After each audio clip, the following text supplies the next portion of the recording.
with plastic packaging.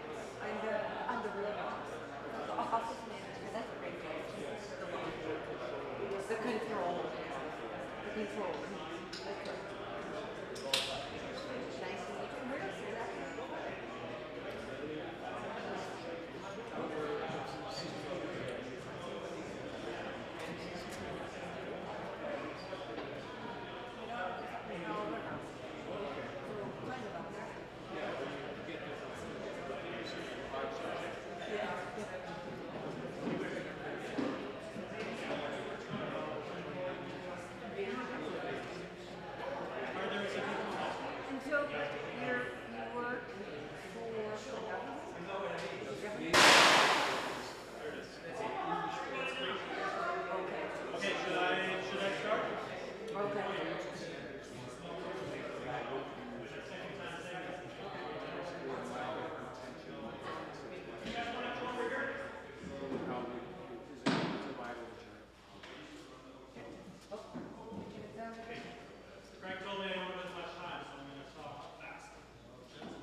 It's also creating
learn some things. It's hard to, you know, it's hard to downgrade your energy efficiency once you start just doing a thing a certain way.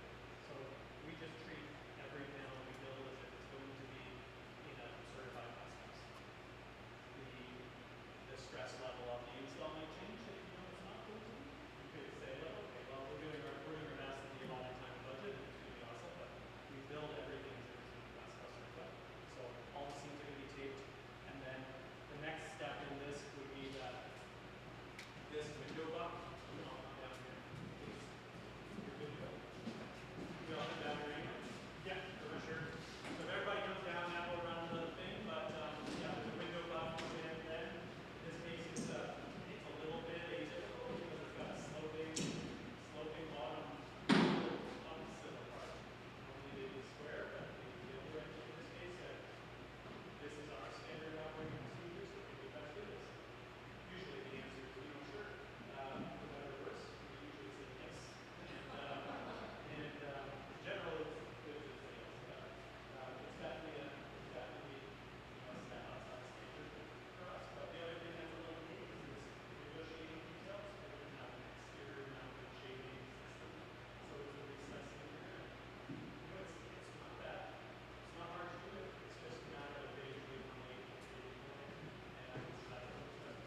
Did anybody not get a raffle ticket?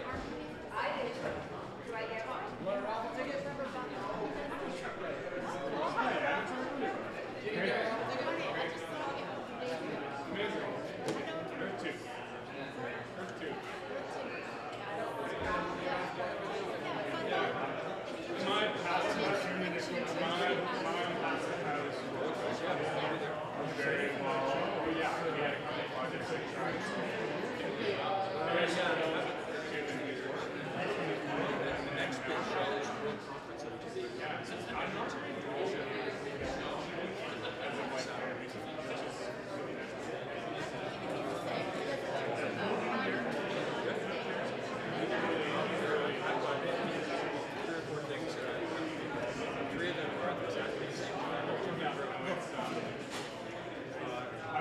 I've been doing this advisory and stuff. More as like a side, and then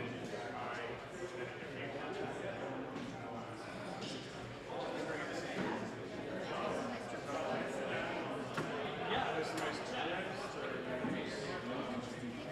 yeah, I've got this like network. That thing's really Yep. I noticed I left my cookie here and you were using it. Yeah. That the Wyman's really hogging your stage right now. Is that good? You're getting showed up right now. But is it good, like, to have it there? You know? Yeah, it is. I don't even know if we're live streaming anymore. Sorry? I don't think we're live streaming anymore. I think there's a few people on there, but I think a couple of tech difficulties dropped a few people. All right, can I get some stragglers to take a seat, please? Mayor, Oh yeah, I'll sit with you guys. Some nerds sitting here on the front.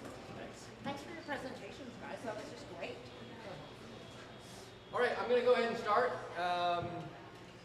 This is just a presentation to close this all out. I have many slides, but I'm just going to move through them relatively quickly. Kind of going to revisit this theme of 5 minutes. Oh, shoot. Okay. So originally this was maybe going to be Jan and myself, but I worked on the presentation and Jan did enough talking. So maybe we'll get some closing words from our dear owners here. But yeah, I want to start by just saying I have 10 points basically, and 7 of them are just points for each of you, kind of as a category. You have much more to share than I could possibly share with you today, but we're going to say what we think we could all take away from this event. Number 1, building better is urgent. We're really off target. If we look at this chart, we have Kyoto Protocol in yellow, the target, where we're supposed to be, versus blue, where we are. And Canada is the second to the left. So that's not only the fault of the building industry, but it's definitely something where we're not on track. This is CO2 emissions from wildfires by country. And we can see that in the late 2020s, we're getting to a point where it's not getting better, right? A lot of people are starting to lose hope on climate change action. And they're starting to talk about climate change adaptation. And we think high-performance building is actually an appropriate solution to that. It's not just about solar panels and wind turbines. It's about actually surviving bigger heat waves and more extreme climates. And of course, air quality. This time when I drove into Invermere was the first time when I really experienced some of the smokiness, because I don't live in this area, and I've always come to Invermere and it's been beautiful here. But I experienced some of this air quality issue this time. And I know you guys do on the regular. A lot of folks in the industry are starting to talk about buildings as climate action. We heard a little bit more about from Meredith about carbon storing. And whether we're talking about cellulose or wood or straw, we're starting to think about how we can keep carbon out of the atmosphere and in a building for 200 years. We think a boom may be coming because there's a lot of talk and interest in housing affordability right now. We have a housing crisis in this country. And it's not just the federal government that's trying to put solutions behind this. It's everyone at all scales, but we do think that there's going to be a lot of building activity coming soon, even though we might look at the last few years and see the indications as a potential decrease. In In the past, a building boom, such as after the Second World War, was accompanied with a lot of housing, but if you remember the strawberry box houses, they were very poor quality. We could be at risk of doing the same thing again. So if we are going to build a lot of homes, but we're going to build poor quality homes that damage the climate and that are not good to live in for the people that are living in them, that's not going to be a good thing. Funny that I have this same slide that Peter had, but I'm using it for a different reason. I didn't know what slide to really use here, but this was Rain's point. We're losing our skilled tradespeople to retirement.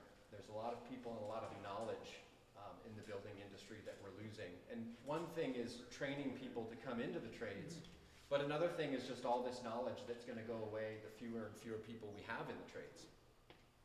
And we can see that in certain categories, there just are fewer people in the trades. Plus, building is urgent because, building better is urgent, because if we build higher performing buildings, but we do it on site, it's actually more expensive in a long-term view than building this way. Building is very expensive. We need to find solutions to build more cheaply. This is the Sears Roebuck catalog where this kit of parts to build this building was $1,900. So the lessons from the story of collective carpentry, the first is build it and they will come. We didn't really know what we were doing when we started prefabricating, but and people didn't really know what they were getting or what even to ask for. This is a photo of our first shop, and you can sort of see that things are pretty bare bones. If you go into the shop today, it has a lot more sort of utilization of space, and you know, often 2 production lines, that kind of thing. But collective carpentry made a decision early on, as ThinkBright has, for example, to just do what they felt was the right way to build. And I think we kind of need to do that. Just start doing what we think is the right way to go. Even if it's more expensive now, we'll find clients for that. There's clients who can pay for innovation. For us, it's a lot of clients in the States. But we want to take that innovation and apply it to housing solutions for people that need affordable housing as well. Now, building throughout the year, building inside throughout the year, or just building throughout the year in general is good for a lot of reasons. It's good for the workers. It's good for the material procurement, the quality control. People are the biggest asset in our business. The knowledge and skill and systems that people put into place are really the biggest asset that we found. And while we're putting in place equipment, we still really rely on the people that run that equipment and the people that can help sort of see the future of where our business is going and invest in that future. We've learned the power of a standardized building system. This is a fancy kind of chart just to say that material selection goes to design details, goes to systemization of those design details and sort of how we produce them, the production of those elements, and then the logistics and the installation of those things. And all of this is a feedback loop. Each time we improve on this system, and while systems are in place for site building, they're not necessarily in place quite as much for site building to a high performance level. Everybody's always debating about what wall assembly to use. And instead of debating about what wall assembly to use, we've sort of found that if we just put our details into a design guide, we can get pretty much every project we work with to use those standard details. We think that the solution is going to come from small businesses, not from large businesses. Large businesses may receive a lot of federal money, but it's small businesses that are going to be there in the long term. And if we look in the construction industry, we see that the majority of the businesses, in a far greater proportion, are small businesses. And we think it should stay that way, you know? One of the analogies or sort of the comparisons to another industry that I've tried to think about is what is a really fragmented market where you have a lot of small producers but that are using a lot of technology. And I think if we look at cabinetry and millwork, we get this kind of example. And it works. And we have a lot of smaller producers of cabinetry and millwork that are still surviving. Yes, we have IKEA, but we also have opportunity for smaller businesses. Now, this idea of a small business, for us, we've bootstrapped most of our growth. Then we got a little bit of support from a grant, and we took on a lot of loans for buying this facility and for purchasing this equipment. But we're not taking $50 million of taxpayer money and going bankrupt. So We really think that sustainable growth and developing something and coming into it with all of our skills and that kind of thing is a more sustainable model than throwing money at consulting arrangements, at big facilities that are not staffed with the right people to make them succeed. So we think that this kind of small model of prefabrication, as it is in Europe in a lot of places, could happen in a lot of small towns and could happen in a more distributed fashion. There's a huge amount of export potential as well for wood products, and we certainly have built our business on that. And while this event is maybe about a little bit more awareness for how we might be able to build more things locally, we know that we will continue to have a strong BC industry that's seen for innovation and that is outcompeting all of our US competitors on the West Coast. Timing is everything. This is from our friend Craig Mitchell. And you know, while there's mass timber and there's modular, there's actually maybe a higher mass market applicability for closed panels.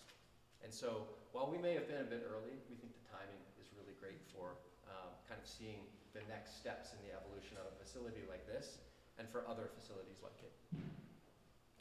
We've proved this concept that we can do really complicated stuff and make it high performance. This is a project designed by Artisans Group, and it's an octagonal structure with prefabricated walls and this maybe 60,000 pound timber frame. Did I have that number right? Yeah. And we're able to get it very airtight. This is 0.3 air changes per hour at 50 pascals of pressure. This is half the limit imposed by the Passive House standard. Another plug for Artisans Group, but we really think that there's this interesting new future of who's going to do this development. Artisans Group decided to develop a property right next to their existing office with a new office for themselves on the ground floor, very nice, and 6 one-bedroom apartments above it. And they chose to work with Collective Carpentry because they knew that they could rely on a system that delivered predictable results. We want to do more projects like this. You know, architects that get it, a developer that maybe is the same as the architect, maybe we become developers, but what are the developers that get it and will do it? And without the developer, you know, without that role in the process, we can just be spinning our wheels sometimes. Kind of leads me to talk about scale, because when we're building custom homes, we recognize that the house that we saw today, for example, is an expensive house. And it's not for everybody. This is a slide from the late Monty Paulson, where he shows that, you know, one-offs are just way too expensive, right? We can build density for a lot less dollars per square foot and kind of, you know, construction costs per family, right? And even just a marginal level of scale can really drive down cost. This is in Victoria. This is a fourplex that was designed by also an architect developer that we worked with, Waymark Architecture. And they were able to make design decisions understanding some of the cost inputs into the prefabricated system. So we used a 2x10 roof instead of a 16-inch TGI 560 roof. You know, the material cost is just going to be a lot less. And that's because the scale and sort of the decision making that made this project a reality was efficient. The sort of surface area to volume ratio is really efficient. There's lots of things that can be done really well in a project like this that is now housing for families, or soon to be. Here we have, you know, the familiar innovators, early adopters, early majority, etc. If we look at modular companies and some of these big construction companies that dominate the market right now, we can't expect them to be innovators. We can't expect them to be early adopters. We know who the innovators and early adopters are. And so we kind of have to ask, you know, if the government's going to give all this money to big companies, we should try to get some of it too, because we're the ones that will probably be doing the innovating. The missing middle housing philosophy is really interesting, and there's a really great podcast by a guy called Mike Moffat that's, I think he lives in Ottawa, and little 15-minute episodes. You can listen to it wherever you get your podcasts. And he makes this argument that we kind of know how to do one-bedroom apartment buildings and we know how to do single-family housing, but we don't really know quite how to do the missing middle. And we think there's a lot of potential in that missing middle for increased urban density, and you know, it's something that we'd like to participate in. We'll always do high-end custom homes, and we'll always have sort of premium, high-performance, you know, efficiently constructed systems using wood, but we think that we can help with the housing crisis with this kind of solution.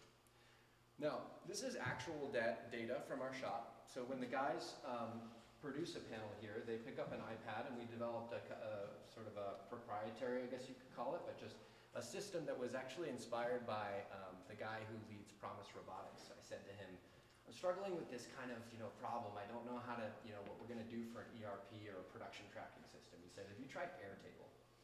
So I downloaded Airtable, and basically we have Airtable in every part of our business now, and we've built with low, no-code tools a way to track our production.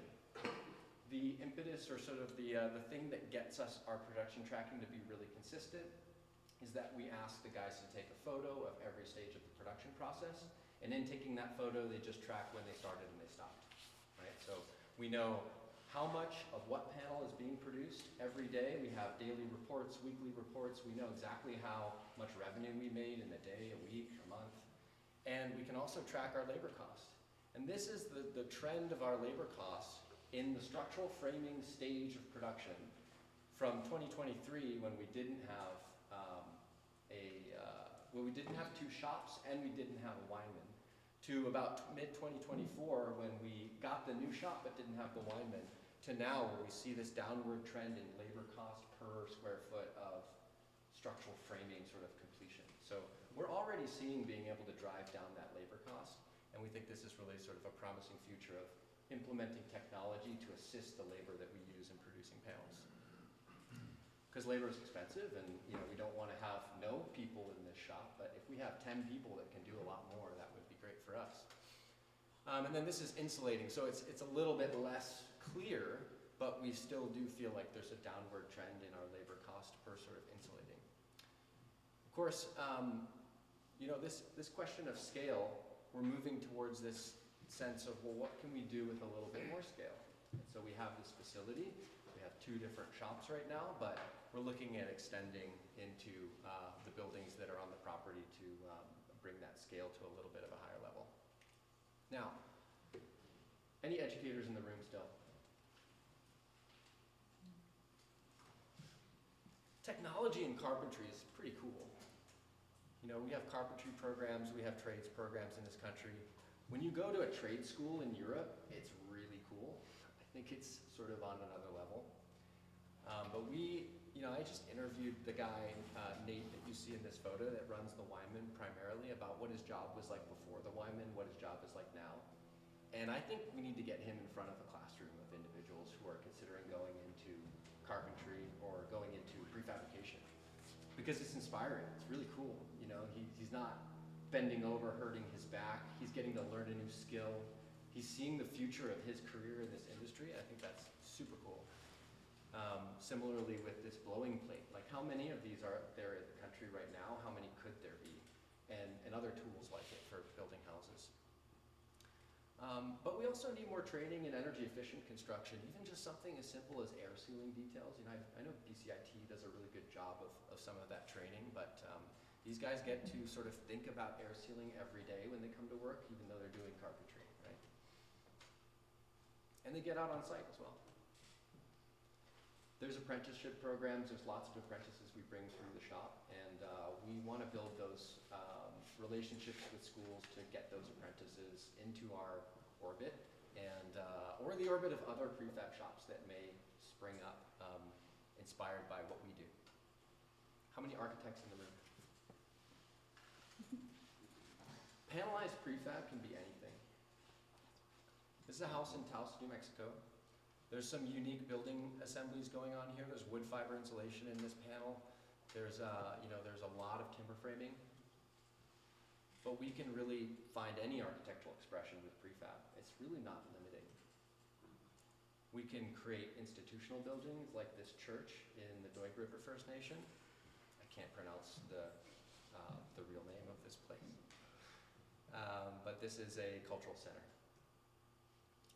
This is the first certified passive house in Colorado Springs, Colorado. It was a duplex. It was featured on Rocky Mountain PBS. Quite unique. And this is the house of someone in this audience. A certified Passive House Institute US single family residence. It can be anywhere too. It can be on a cliffside, it can be by the ocean, it can be right here in Invermere. It can be anything and anywhere, but it's really better and cheaper and faster if you do it with an integrated design process, and I know that you've heard about that today, but if we get a project and it's past schematic design, we might as well say no. I'll just leave it at that. Use a standardized building system. We have knowledge and iteration that have gone into these building systems, passive house details, passive house metrics. And make good choices early. Some of you heard about the beam calculator earlier today that Chris Magwood developed with to assess, it's not necessarily a whole life cycle building analysis of embodied carbon. It's like enabling designers to make choices between a high embodied carbon assembly and a low embodied carbon assembly for the whole building to some extent, but it's not necessarily complete. It's just helping us make decisions between going this way or that way. And we did this kind of assessment, not trying to make the status quo look super bad, but this is a collective home, so a project that, a house that we designed in-house. And we compared a status quo roof assembly with 20% spray foam and 80% blown fiberglass, and mineral wool insulation in the walls, with a cellulose in the roof panel, cellulose in the wall panel, typical collective carpentry system. And we've got 1.2 kilograms of CO2 equivalent total, right, for this house, versus 17 tons. 1 ton versus 17 tons. So just a choice in the assembly can have a huge impact on embodied or stored carbon. For architects, you can control all these things in your building. That's what people love about Passive House. It makes it seem like they can control something, which is, I don't know, maybe just fun to imagine. A lot of architects work with us because they feel that they have more control over that construction quality. But over heat loss, over air quality, and over fire risk, the Passive House has losses in a lot of different places and gains, that you can take advantage of, but ultimately it's a 90% reduction in heating energy in a passive house by reducing the losses and by increasing the gains. This is a project in LA that was part of one of the recent Palisades, I think it was the Palisades fire, and the Wall Street Journal featured this.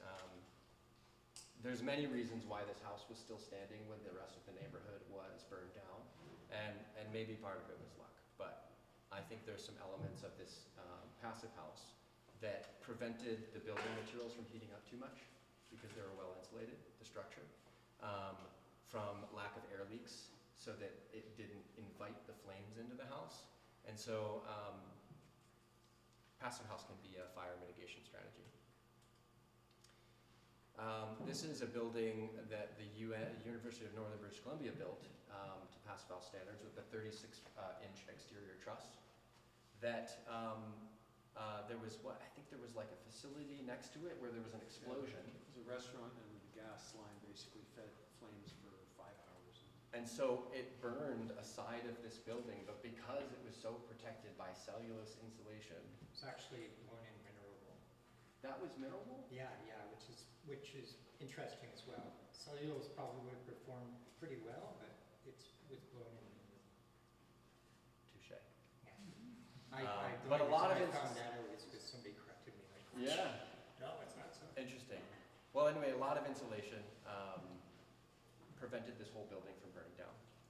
But cellulose performs quite well in terms of charring, just like mass timber, where people might sort of wax poetically about non-combustible building assemblies, but wooden building assemblies or wood-based building assemblies actually can perform quite well when they have the right materials. And then this idea of, Andre, I can't see the top of the slides here. I don't know if there's something you can move up here, but why efficiency first is the kind of the title of this graphic. And it's the idea of, yeah, net zero, okay, yeah, we're moving towards net zero, but energy efficiency actually presents a whole slew of other benefits that are, doesn't just come from like, can we put solar panels on it? And this sort of holistic high performance building is kind of what we should be striving to build, not just a net zero building. Net zero in and of itself just alone is not necessarily sufficient, and energy efficiency, prioritizing that first, has a lot of benefits. This is just an example of, our construction quality assurance, all of the panels that we can just sort of see photos of and identify any quality issues. We have a QA process as well, but we share all these production photos with all of our clients. Builders, how many builders in the audience? Now's maybe a pretty good time to start thinking about prefab. With what the federal government is doing around Build Canada Homes, maybe just a general recognition that we need to prop this industry up. Labor shortages, as you probably know, or low productivity is a problem that we're working, that we recognize now, I guess more than ever. I couldn't find a picture for this one. This is Jan's idea. Thank you. He said, yeah, we'll make sure we make that point. You're not getting any younger, so.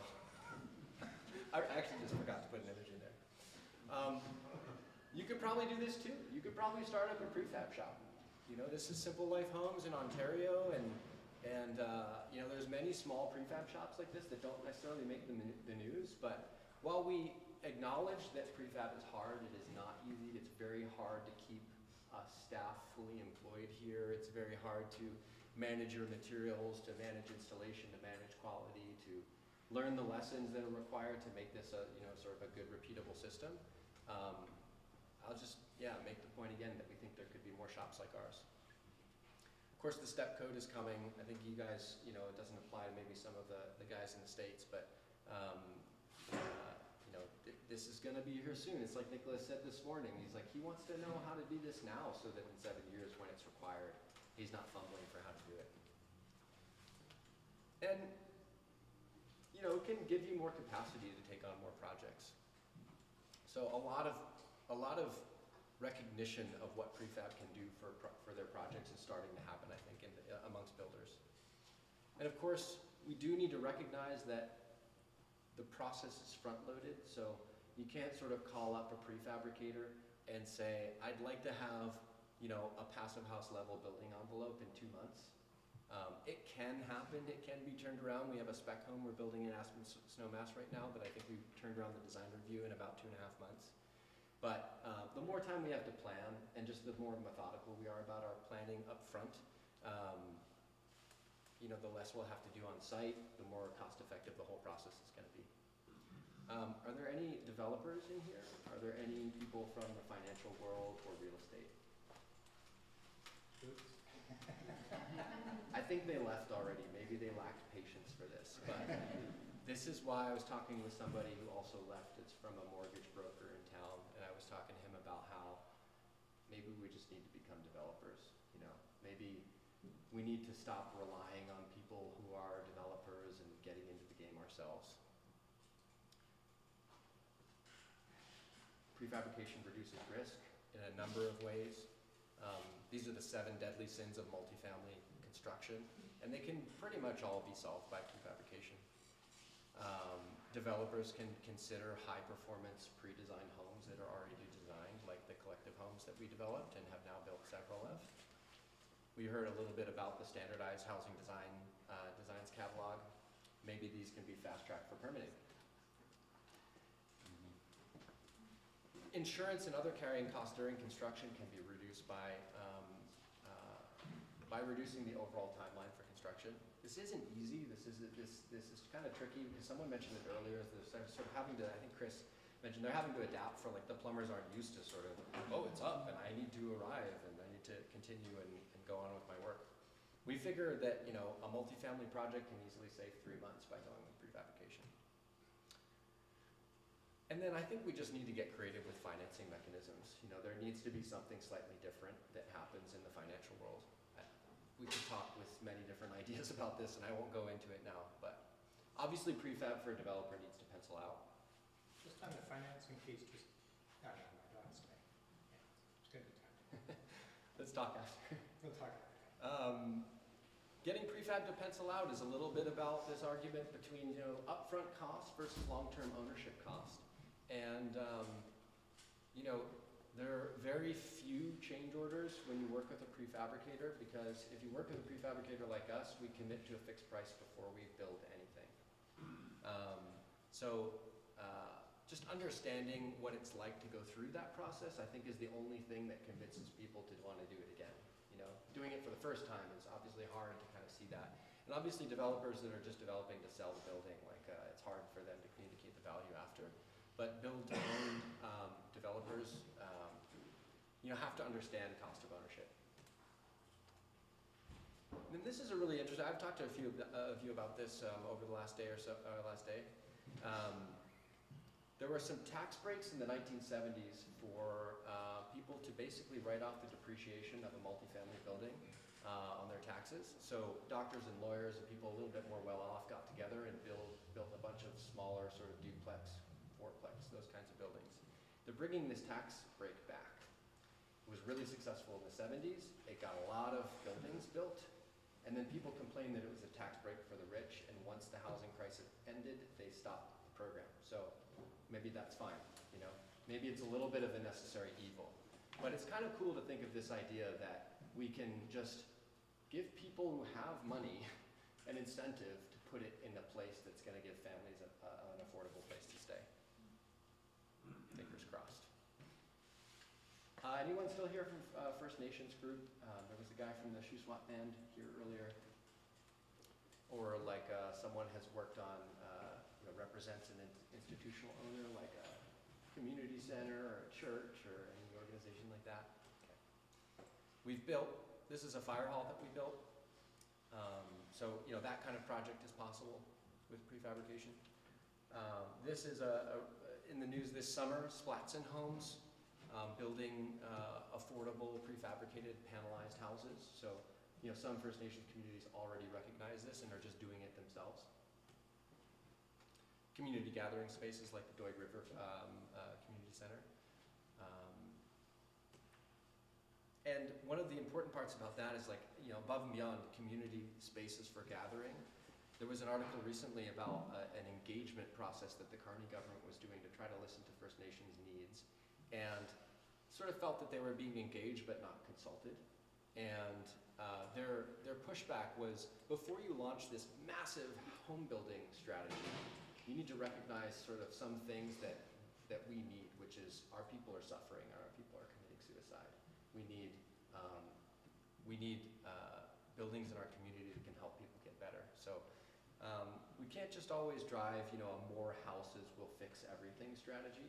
We do need to be aware of all the different parties coming to the table.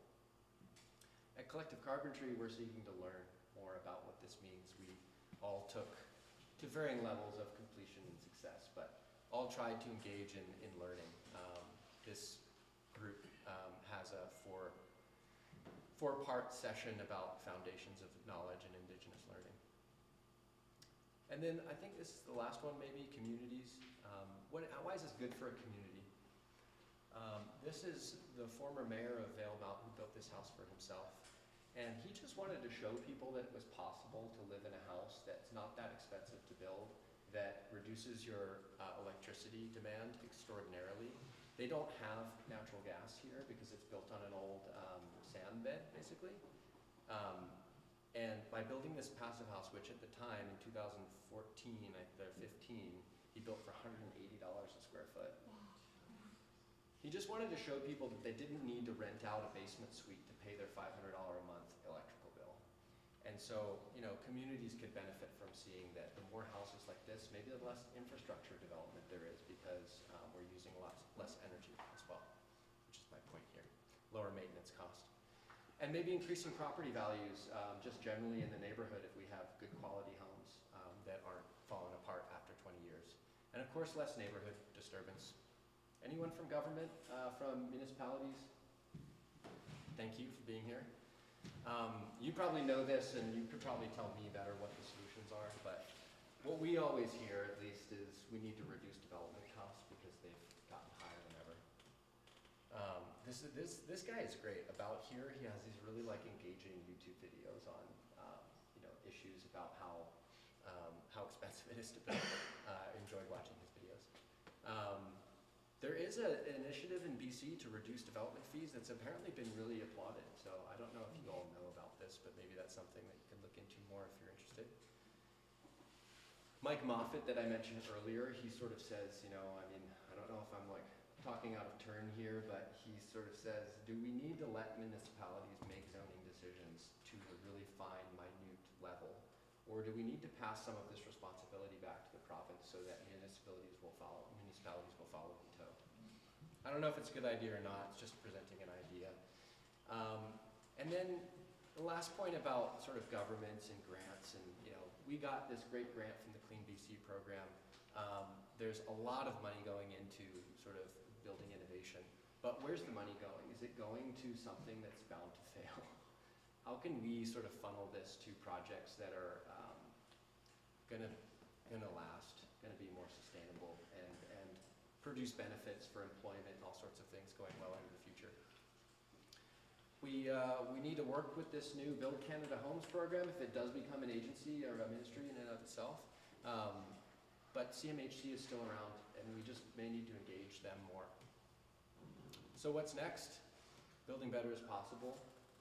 Let's realize it's hard, but we are doing it here. We're doing it now, and we can help others. Just like the Europeans can help us, I think we can help others as well.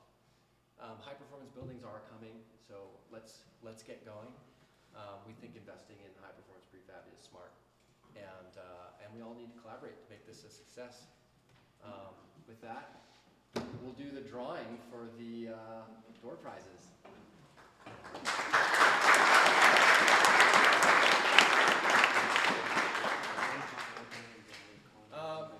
Anybody not get a ticket? I can hand out a last minute ticket. You didn't get a ticket? Do I get a ticket? Yeah, why not? Okay, you didn't get a ticket?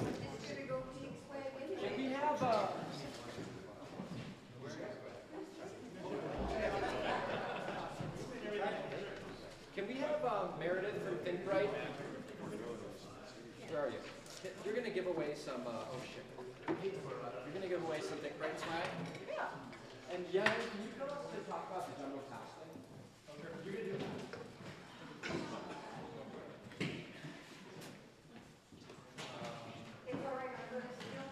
Do you want to get away from straight swag? Oh, you're really good at that. Oh, thanks. I've always been good at giving away swag.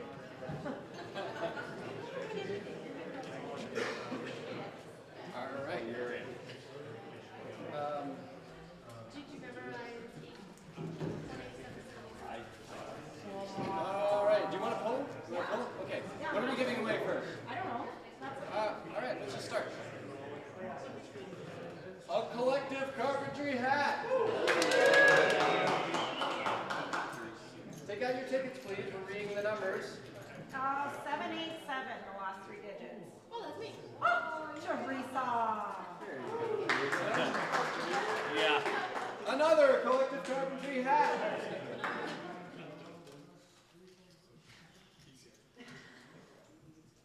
Long arm, 775.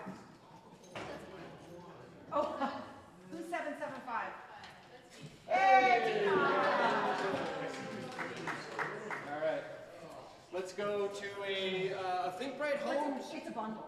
Oh, it's a bundle. Oh, it's a bundle. That's a big prize. Yeah. Hold on, let's go for. What do we got here? I guess you can. Let's just do one shirt, and then we can give you your size. Yeah. This is an extra large, but We have other sizes. a collective carpentry shirt. 790.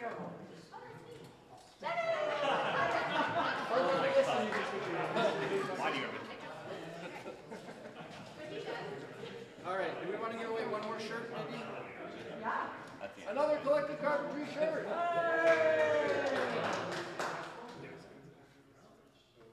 Long arms, 777. Oh.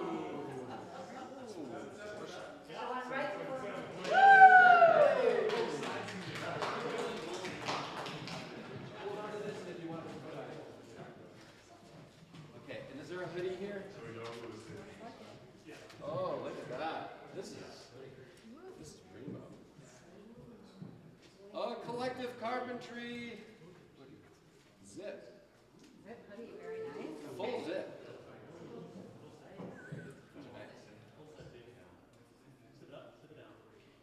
Come on. 763. Should we switch to reading glasses challenge? I'm good. I'm exercising my eyeballs. Should we give out one more? Yeah. All right, collective carpentry full zip. There it is. The long arm. 765. Hey. All right, I'm going to jump straight to... Sure. There's a cap, a hoodie, and then some of the world's best straps. Keys, poles, lumber, whatever. And a copy of Trench magazine, which is free. But such a good read. 798. Oh, yeah. Yeah. You can get all of that. You have to give it back. Give it back. I'm going to draw it again for someone, and I'll give it all to you at the end. You're still a winner. You're still a winner, yeah. Okay. Yeah, Jan's our lead carpenter and budding project manager, so he can get the swag. Here, you can have a shirt, because he did win. Oh, yeah. Yeah, okay, yeah. That is really funny. Yeah. It's not the way. Because we're so lucky at Think Bright. 770. Yeah. All right, now, Greg, one more. Yes. We have one more. Yeah, no, this is the grand prize. Oh, that's right. Okay, I'm going to sit down. Wait, do we want to do that one first, or the grand? Which is the grand prize? That one. Oh, that one for sure. Yeah. So anybody that has come here for a job interview knows that I always show up with a baseball bat in my hand. And it's not out of a threatening thing, it's just because I like to have something in my hands. As like a lifelong carpenter, I'm just always going to have a tool. And my tool has become like a bat, which is also kind of like doubles as a walking stick for like lifting 2 pieces of lumber over my number is 770. Oh, yes. Yeah? There you go. Hand painted and All right, Mr. Yan, brand and laser engraved. Yeah.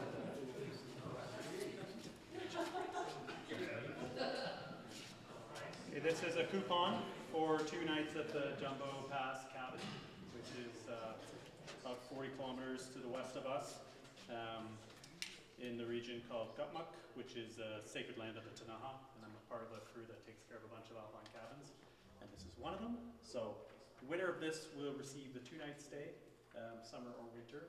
You just have to talk to me because it has to be an advanced booking. But you got to get up there yourself. You got to get up there yourself. Best hike Foot ever. power. Yeah, foot power only. Yeah. Go ahead, you can pull it. 779.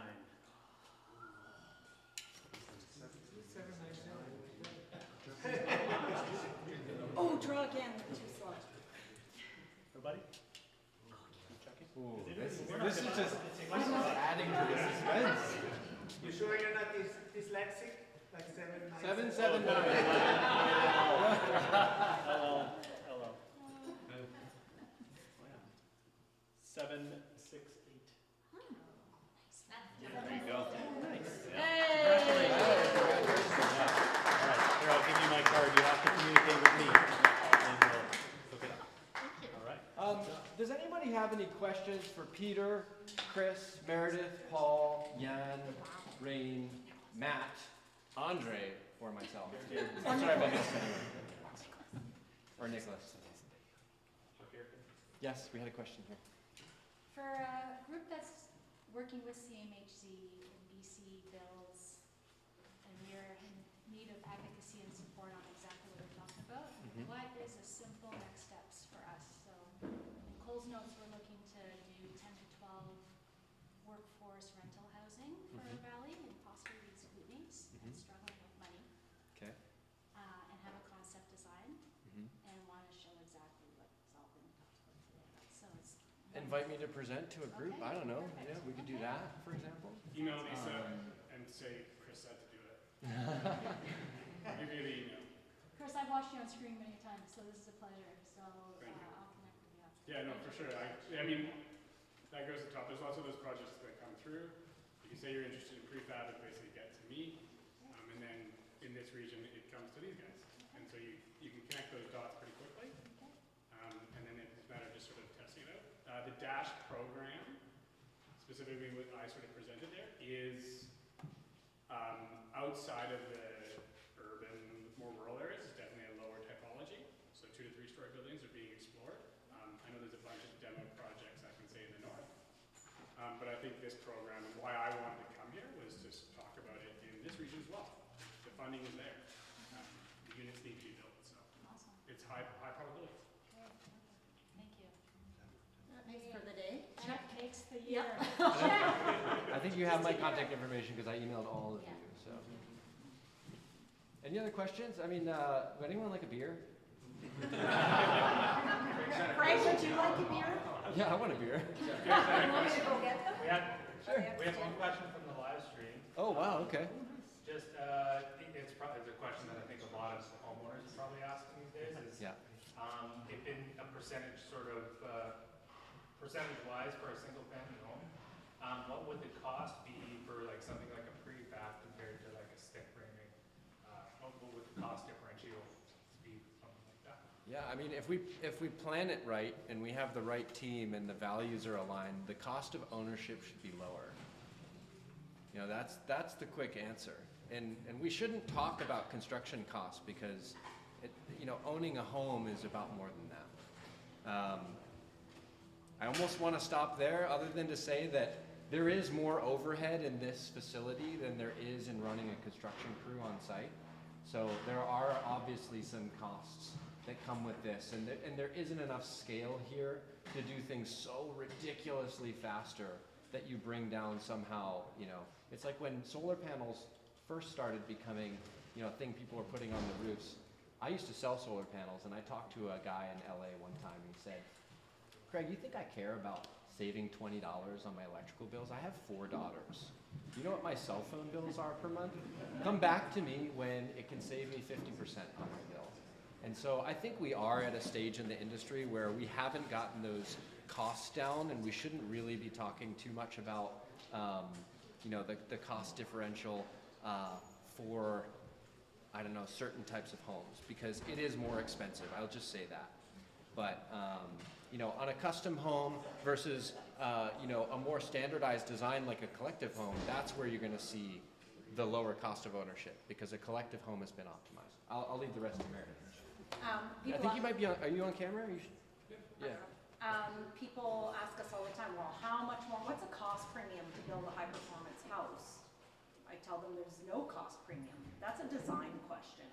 That is a budget question. We cannot take a home that is designed to the worst legally habitable standard and turn it into a high performance house for less money. It's impossible. But we can design a house that delivers the same core things that a homeowner is looking for 0 cost premium. We're asking the wrong question. We need to be asking about what's the process, what are the inputs, what are the targets, and then ask what it's going to cost. We are building at mid-market prices for our region. We're not the most expensive builder. We are building the highest performance houses. Also, a quick answer for collective carpentry is we try very hard to not be a business to consumer kind of company working with homeowners directly. We end up getting engaged in conversation with a homeowner, but we much prefer that a homeowner talks to a builder, preferably one we've worked with before, who can much better understand and sort of contextualize all the costs of building a home. someone might say, oh, I want that collective home you've designed, and I want to know if the prefab package is $100,000, what's the whole house going to cost? And that depends. We don't know.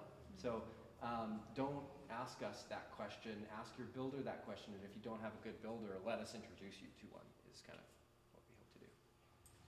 Can I make a plug for the integrated design course? Sure. Okay. Didn't you already?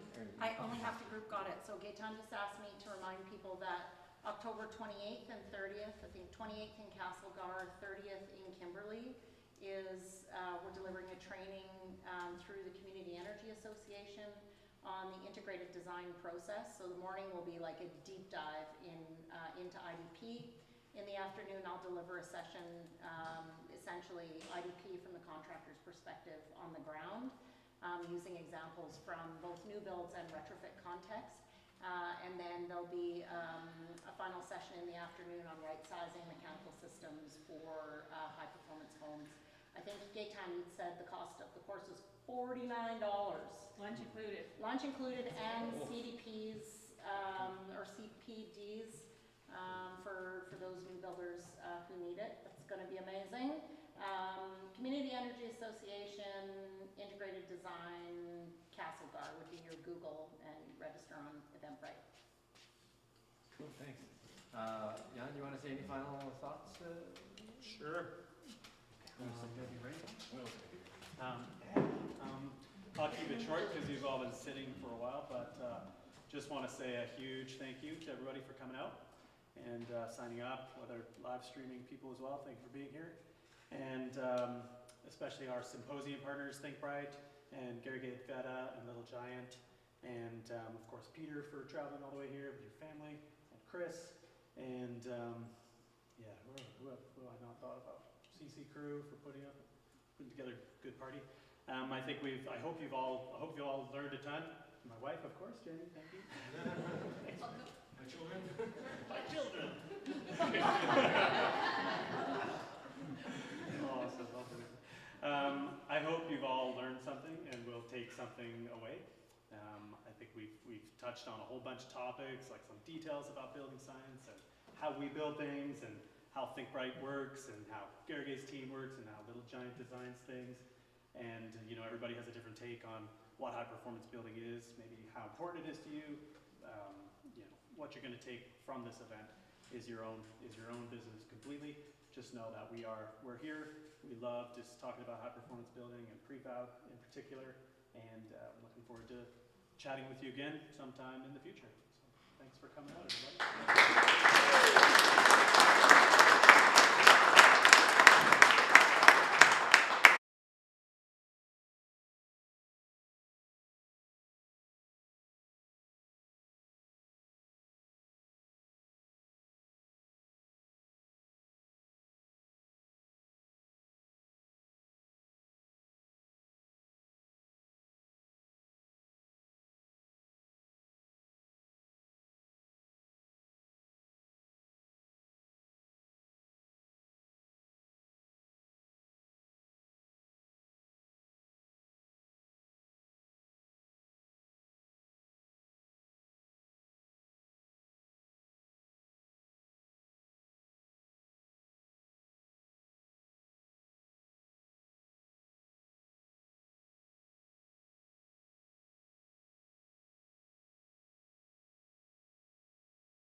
so much for coming to the inaugural 2025 Kootenay-Columbia High Performance Prefab Construction Symposium.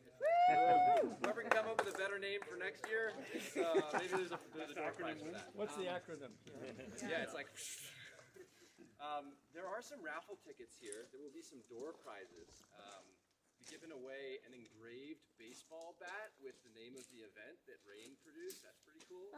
We'll be giving away a two-night stay at Jumbo Pass for people like hiking or skiing. We'll be giving away some swag and that kind of thing. But I'm just really stoked to see all of you here. Thank you so much for coming near and far. I'm really just going to pass it on. It's going to be a great event. Pass it on to Meredith. I'm Craig. Any questions? Come at me. And pretty soon we're going to split up the group and go into two groups and do a project tour and a presentation. And then we'll all go down and check out the shop later. So great expert talks lined up. Peter Moonen, who is here, and Chris Hill, who will be here later. And yeah, really looking forward to talking with you all. And thanks again for coming. Hi, everyone. Welcome. I'm just going to hold the mic up here. My name is Meredith Hampstead. I'm the co-founder and CEO of Think Right Homes. Richard has a very important call to take just now. And maybe that's a bit of a reminder if we could silence our phones so we can focus here. Think Right Homes is a general contractor for this project. We're extremely proud and pleased to be part of it. I'm just going to do a land acknowledgement. For most of us, we know this place as Panorama Mountain Resort is a very special place. I grew up here. It's my home and my heart. But we are also located in Gutmuk, which is the heart of the Tunaha creation story. It's the home of the grizzly bear spirit. It is the fountain of grizzly bears for the entire continent of North America. This is a very special place. And it is also the unceded traditional territory of the Tunaha Nation, and we are very privileged to be here. So welcome to our home. Over to you, Ian. Hi, everybody. I will keep it short as well, but I just wanted to extend a huge thank you to everybody who's come. People have come from the coast, driving, flying from so many different places. And as well, we know that many people have different reasons for being here. Lots of builders here, designers, architects, policy makers, educators, among more. And we're just thrilled to have the opportunity to show you around and talk about what we do, because we're really, really proud of the work we do and really excited about the work we're going to do in the future. We're thrilled to have Think Right with us, and as well as Little Giant and Veta. And between all of us, we have hopefully lots of knowledge and tricks of the trade to share with you guys. And I also know there's a ton of experience, different types of experience with everyone else here. So hopefully you introduce yourselves to everybody else. And we've got tons of experience from like window companies, architecture, CLT and mass timber providers and designers here in the audience. And so hopefully everybody gets to know each other and share some stories and keeps in touch. Thanks so much for being here. Oh, Nicholas. Nicholas is here from Little Giant. I did mention Little Giant, but there's a Nicholas here. Garrigay checked you in, and of course Meredith and Paul and the CC crew will be puttering around. Thank you. Okay, well, it's time to split up the group. So we're going to split right down this PVC pole and take all this group here. I've been the primary project coordinator on this job from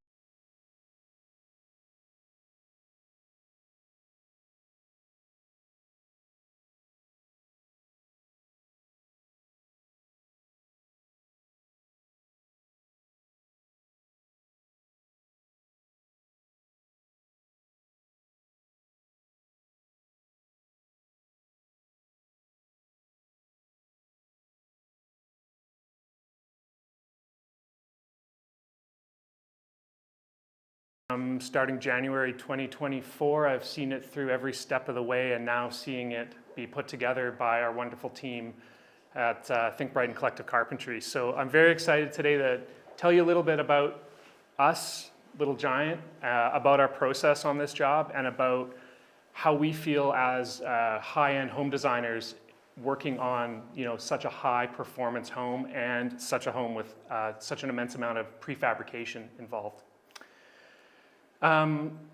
At the end of the day, Little Giant, we are a fully integrated architecture and interiors firm. We practice high design, we practice minute detail, the big spaces, getting to know our clients, getting to know the context of our site, focusing on the minute details and adapting to wherever we may be. One of our biggest drivers is about site, and you can see it in this project as well as others from our portfolio. We believe in making a building that feels as though it belongs here. And part of that belonging here is about the environmental conditions and what we've built. And I'm going to get to that in just a minute. The other thing we like to do is we try and borrow material and palette from the location. This building is going to get clad eventually in a beautifully sustainably stained cedar that will last a lifetime. It's going to have stone from a local quarry. It's going to have product from maybe only as far as Vancouver Island for the interiors. And the other thing we like to practice is detail. And this is a lot about what I'm going to talk about today is the detail involved in building this high-end, high-performance home. Coming soon upstairs. You can use your imagination, but I think you'll see it up there. One of the first things we do with our client is get to know them and get to understand what they're about and what things they want to bring to this project. The Millers have told us about their enjoyment of this place in Panorama, this being a home base for them in the mountains and an eventual full-time home. They're skiers, they're outdoor recreationists, and they're also very interested in environmental sustainability and building a home that performs well. When we first started, we did a bunch of iterations, we practiced a bunch of different ideas for this site, and long before we got too deep into the collective carpentry panel system and collaboration with ThinkBright on the Step 5, we kind of laid out a house that looked like it worked. And then we decided to do Step 5, and we had to put a jacket on it. We have a darn near 15, 16-inch thick wall, which is constraining on design, but with the team that got assembled for this job, we didn't compromise the initial design on the project whatsoever. And I think that's the important takeaway.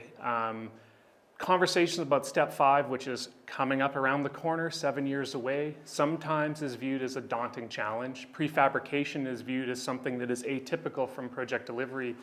And the truth of the matter is, once we sort of got over the initial hurdles and get into the weeds with our great contractor and with the great prefabricator, it was smooth sailing. And we were able to use all the design knowledge we have from projects over the last 25 years and inject it into this project with no compromise.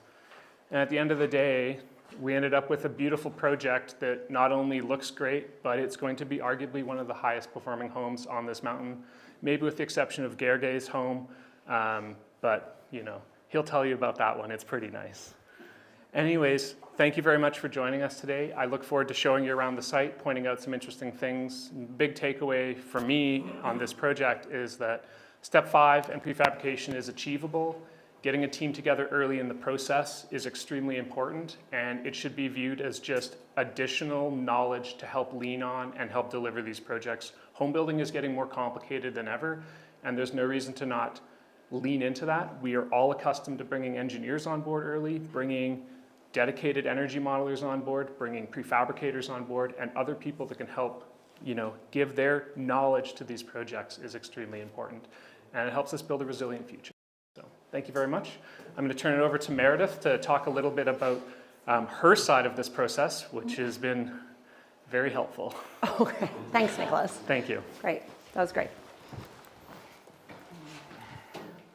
Oh, reading glasses.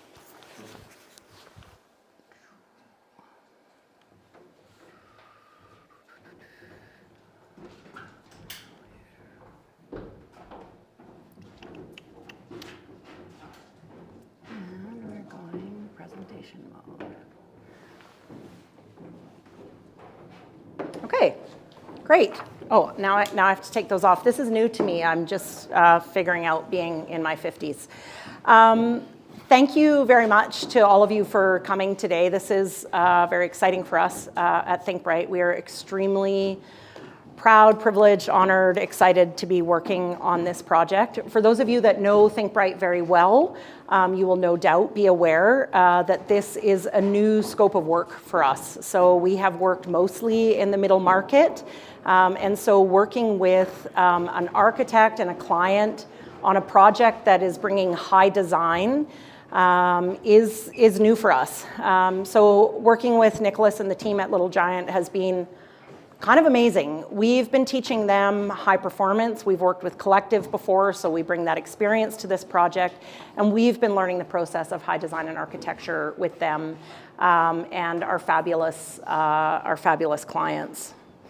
So what are we doing here today? Why are we all here? Some of you are straight up going to recognize this as a little bit of marketing. Yes, of course it is. For lots of you, you're here for educational reasons, to learn about a way of building that maybe is not entirely familiar for you. For Paul and for me at ThinkBright Homes, this is an opportunity for us to, quite frankly, spread the good word about a new way of building, an emergent way of building, that will allow us to address some of the major issues of our time, both in our industry and as a community and a species. When Paul and I first joined forces in the early 90s, he had never really thought that much about sustainability, and I very literally did not know the difference between a joist and a truss. And so fast forward 30 years, and Paul and I, together with a pretty large team, are building some of Canada's best homes. We are leading the field, building award-winning homes that are light on the planet. They're affordable, and they're extremely high performance. We do this not by getting out of bed in the morning meaning to be the best builder, but by being laser focused on our purpose, which is to deliver product that supports the achievement of a climate that is stable, community that is resilient, and a business that is resilient. So this is the grim slide. We won't spend too much time on it. Wherever you are in the residential construction sector, this is familiar content to you. We have rising cost, we have labor shortage, we have declining productivity for a whole bunch of reasons, and we're facing a climate emergency. It's getting harder to build houses that can handle the environment that we're in. All of that is happening in a context of regulatory change, which is very, very stressful for many people in the system. The other bit of context, no doubt most of you have heard this before, quality, speed, cost. Pick two, you only get two. What that means generally is that the builder wants speed and the homeowner wants the lowest cost possible. That leaves quality off the table, and that is not a viable future for building.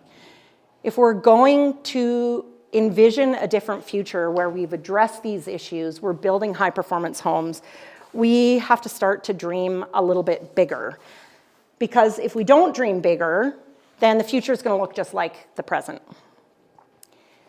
We're very fortunate in British Columbia today that high performance is very clearly no longer optional.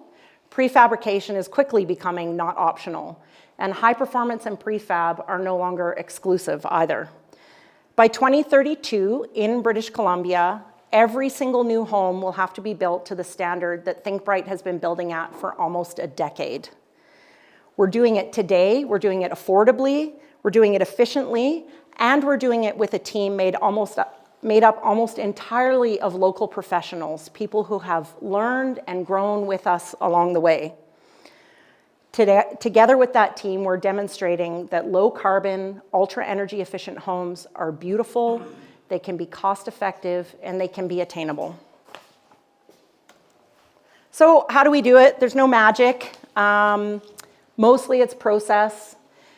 It's pretty tricky to synthesize what you do every day into one slide, but this is basically it. So I'm going to give you a rundown. There are 4 parts. Integrated design process every time, whether we're retrofitting windows or building a high-performance, high-design home.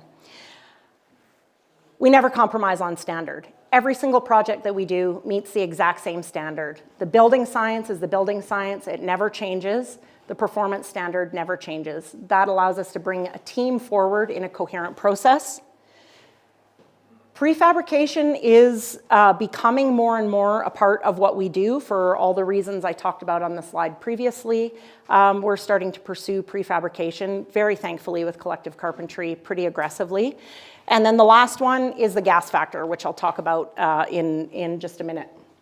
So you can pay quite a bit of money to take a course in the integrated design process. There's very detailed methodology to apply. I'm going to give you the Coles notes. It looks like this.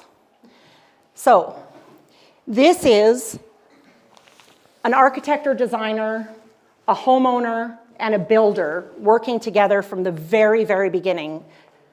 The old school way of building a home is the designer and the homeowner design a home. Then they pick a builder, and the builder gives them a price. And then the builder brings on some sub-trades and a whole bunch of other people who work in silos, and they hope it all comes together into a home that works. That simply cannot work with high performance. That is absolutely the way to make high performance less likely to be achieved and as expensive as possible. So by bringing together the builder with the designer and the homeowner at time of conception of the project, we can all get on the same page about targets and the methodology for getting there. Then we work with an energy advisor to model the home, and we work with a mechanical system designer to design the mechanical system to be just right sized for that home, the smallest possible mechanical system to achieve the objectives and to meet the science of the home. How much heat and cold is this home going to gain and lose? How much air does it need to stay fresh? What's the building science of this home?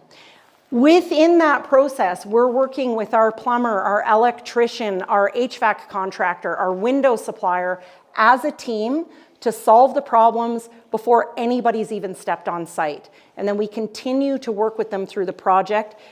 Basically, integrated design means taking all of those meetings that you're going to have under panic and duress throughout the entire project and moving 80% of them to the front. It takes a little bit longer at the front end, and it gives us a far more efficient project.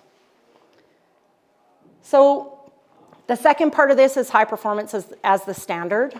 When Paul and I first started building what we now call high performance homes, that's the language that's out there, it was pretty weird. People thought we were crazy. They thought maybe we were a bunch of hippies, and there wasn't a lot of uptake. Building science is building science. The BC building code has evolved to be one of the most sophisticated building codes, the most sophisticated building code in Canada, the most progressive, if not among most of the developed world. It's progressive in that it's getting more stringent over time, allowing builders to come along. We just decided to jump the queue, and we've been doing this for about 10 years. This is fun, this is easy, it's rewarding. It requires, most of all, the gas factor, which I'm going to come to. Prefabrication is pretty new for us. This is our third home with Collective Carpentry. The other homes were, more middle market homes. They perform exceedingly well. The homeowners are very, very happy. We live in a world of labor shortage and a lack of skilled trades. And it is simply not going to be viable going forward to continue to site build stick frame homes. We need to shorten the process. We need to deal with the fact that we are 200,000 construction workers short. And that as a home gets more complex, if it's not better planned and more efficient, productivity plummets. So working with a company like Collective is a bit of a no-brainer for us. And so the last one is the gas factor. This is the give a shit factor. I keep being told I shouldn't swear in my presentations, but I haven't found a better way to talk about this. We do not push stone uphill on our projects. We work with clients, with designers, with sub-trades, with suppliers who are going the same way that we are, because the demand is out there, the skills are out there if we're prepared to work with the team. I'm just looking at Rona here. We do such great business with Rona because they're coming along with us and able to grow with what we need. So go where the energy is essentially our motto. So we put all this together. We wind up in a scenario where we're able to stabilize the costs on projects, where we're dealing with some of the labor issues. We're building extremely climate resilient homes. They're resilient to wildfire. This does not mean they're fireproof, but they're resilient to wildfire. They are resilient to extreme cold and heat. They're cost effective to operate, and they're just really, really comfortable. And we don't worry too much about regulatory flux because we just stay ahead of it. On the question of, speed, quality, cost, you only get 2 of those. That's out the window. We're optimizing. Speed is essential at Panorama. Cost stabilization is really important, and quality is baked into the high performance process. So we're optimizing rather than eliminating. And this is the outcome. We wind up in the end with a home that meets a whole bunch of objectives that are actually what homeowners care about. They want to be comfortable in their home. They want to be safe. They want to be healthy. It doesn't matter what income group. This is what people need in their homes. These are dignified, high-quality homes that will last for hundreds of years. They're light on the planet, they're kind to the homeowners, and they're really, really good business. So thank you very much. That's my presentation. I wonder, Nicholas, do you want to come up and we'll do some questions? Yeah. Here, well, why don't, yeah, it's good. We'll stand close. Yeah, we'll just I'll talk like about this. Yeah. We're a really close team. Yeah, I think it's been a very interesting process on this house.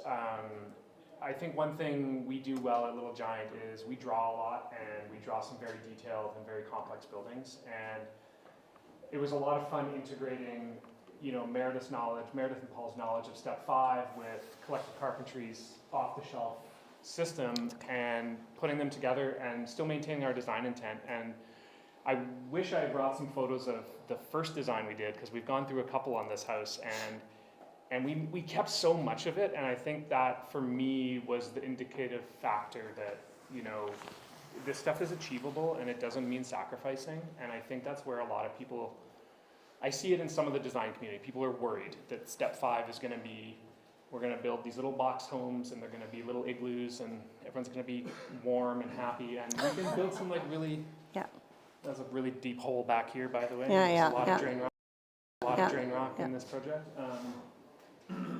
So I think that was great. I also think, to Meredith's point about integrated design team, we as a company do it a lot on almost all our jobs now, bring contractors on early, and it makes a really big difference. And it makes it gets us out of the old sort of adversarial architect fighting contractor on site, and instead we're a team with the client delivering a project, and everyone should be happy at the end of the day.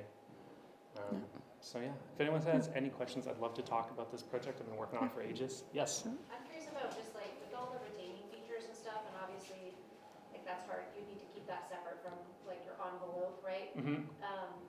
How did you work together to kind of figure out the topography? Because just as an architect, I know you want to do that early, right? But you're working with a survey, and the contractor isn't out on site until the design is mostly done.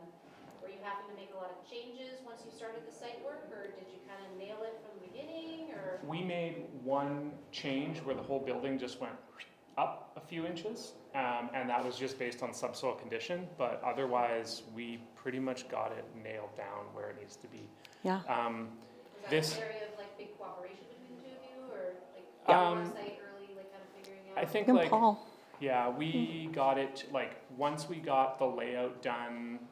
Internally, it got staked out on site to double check everything. We've obviously have our survey and our geotech, and we're making our best guesses.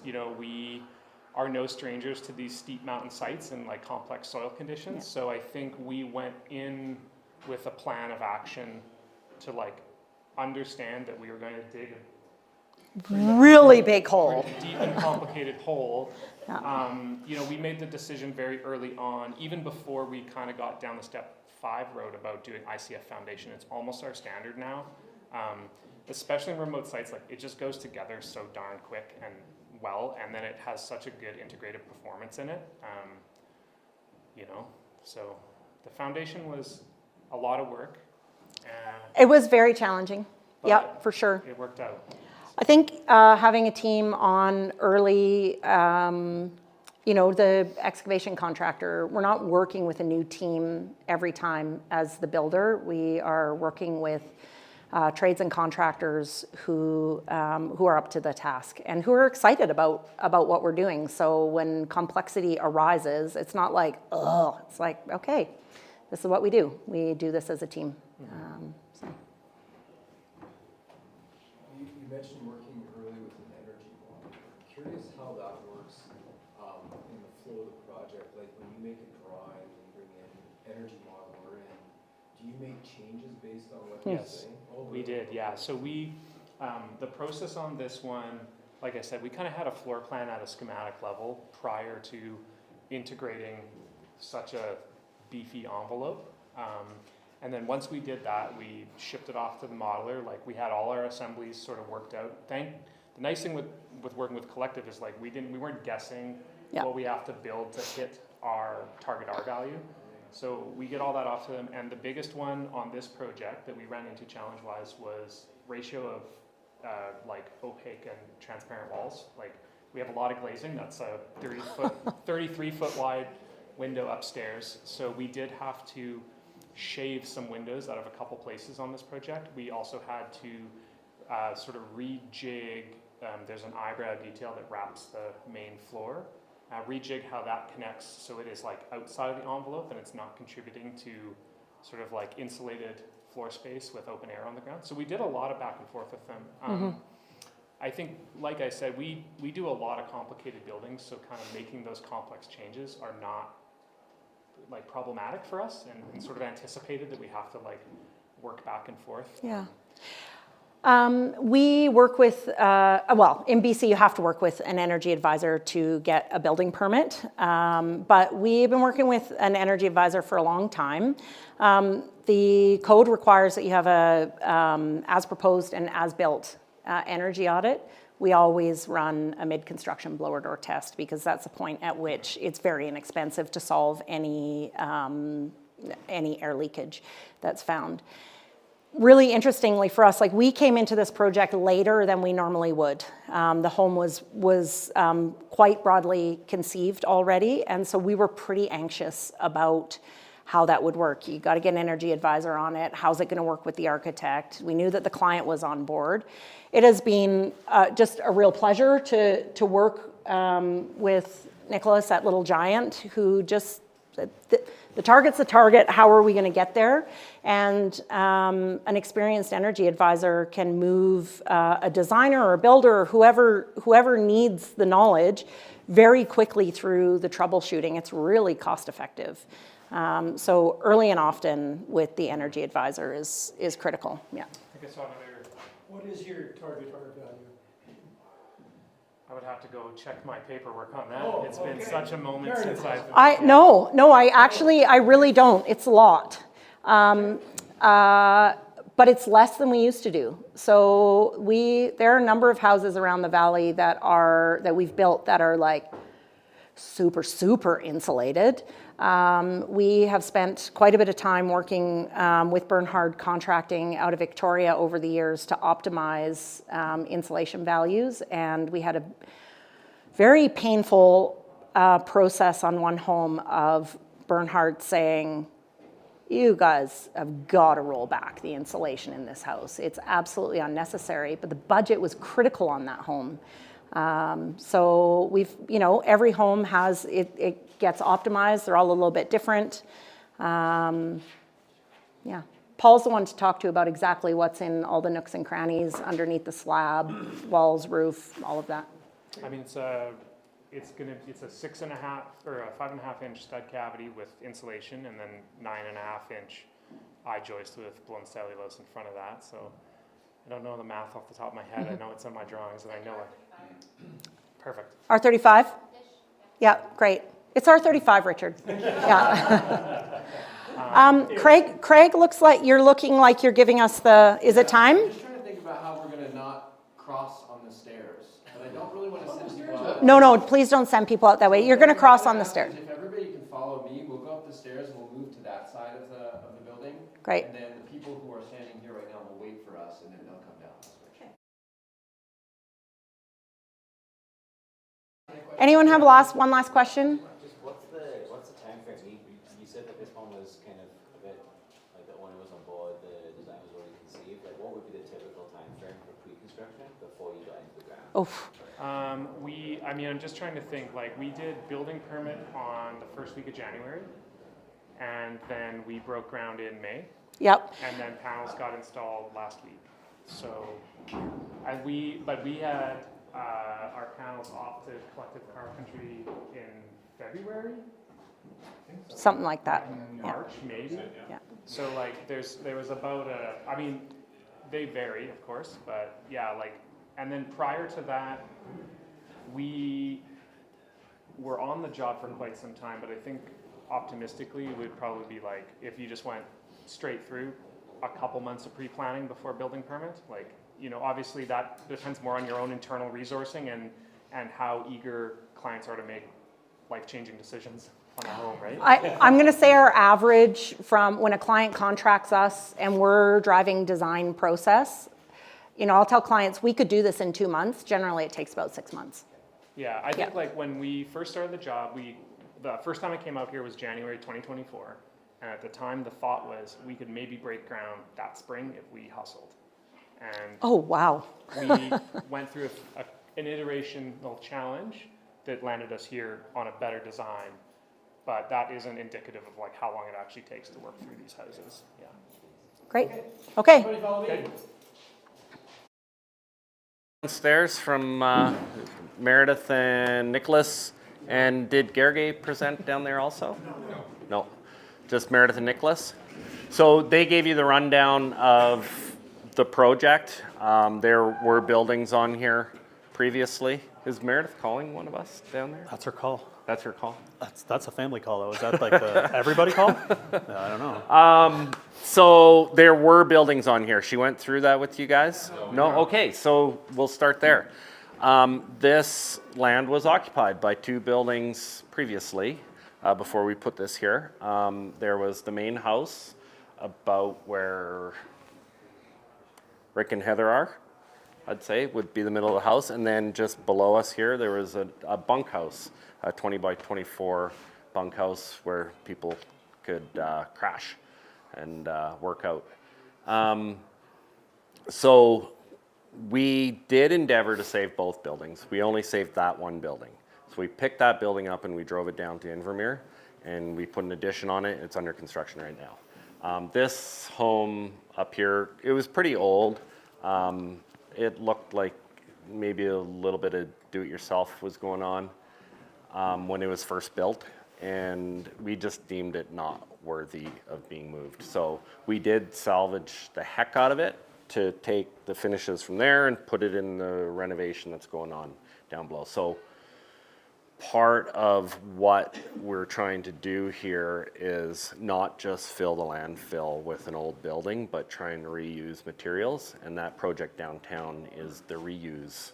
And it did help with costs, right? Instead of just scrapping that and scrapping a whole bunch there, we saved a whole bunch of fees that would have otherwise gone to demolishing that and filling the landfill. So that's what was here before this home has arrived over the last little while. We started the project at the end of April, and this is where we are now. And that includes ripping it down, digging the hole, doing the foundation. And by far, it took us longer to dig the hole than to get to this point with collective. So I'd just like to skip to the collective panels. And I think we've all, just a show of hands, how many of you are in the building industry? Working in the building industry. So, and how many of you would just be regular people? It's quite a divide. So we might get a little bit technical, but for regular people, if you have more questions afterwards, we can explain a few things. Or you can ask questions during the presentation too. It's pretty relaxed around here. We've all seen ICF foundations go up. This foundation was pretty complex. It took a while to get out of the ground.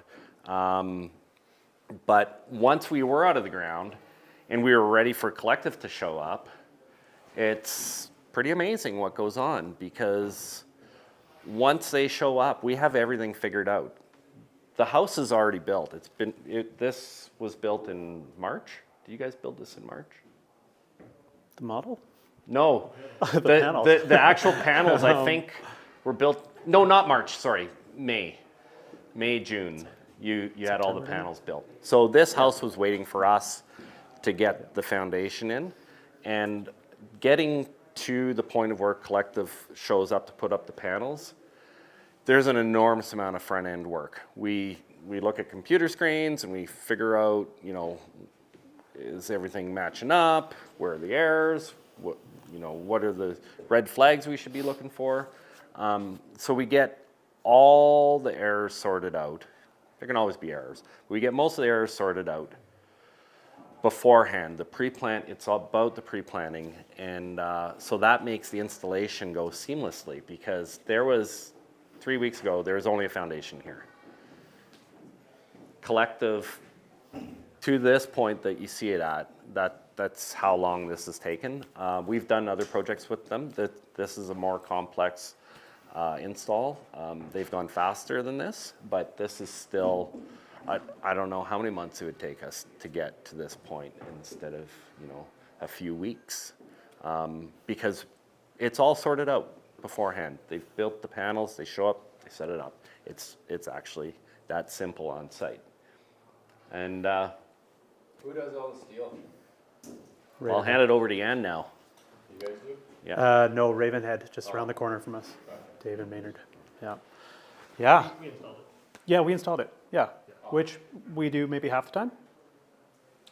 Depending on the complexity. Yeah. You know, if there's a lot of complex steel work, we'll usually have a subcontractor manage that. But in this case, it's a couple of columns and a beam. Certainly within our wheelhouse as experienced carpenters to take that steel part off. We don't have one of those wrenches, the pokey ones. We were missing Yeah, that. that's right. You don't have the pokey wrench. So like, the spud. Yeah, you need one of those. Yeah. Maybe you can talk a bit more about the install. If I talk first about the 3D stuff, and you can talk a bit about the install, or? Yeah. So we arrived here. Should I have a mic? No one wants to listen. You have to listen. Yeah. You should have a mic. Andre says yes. Yeah. Okay. There you go. So we got here 3 weeks ago, and this is unique for us because we are grabbing guys from the production floor and then taking them out of their native environment of the nice clean shop and putting them on site into the chaos of an install, which is an amazing learning experience for them.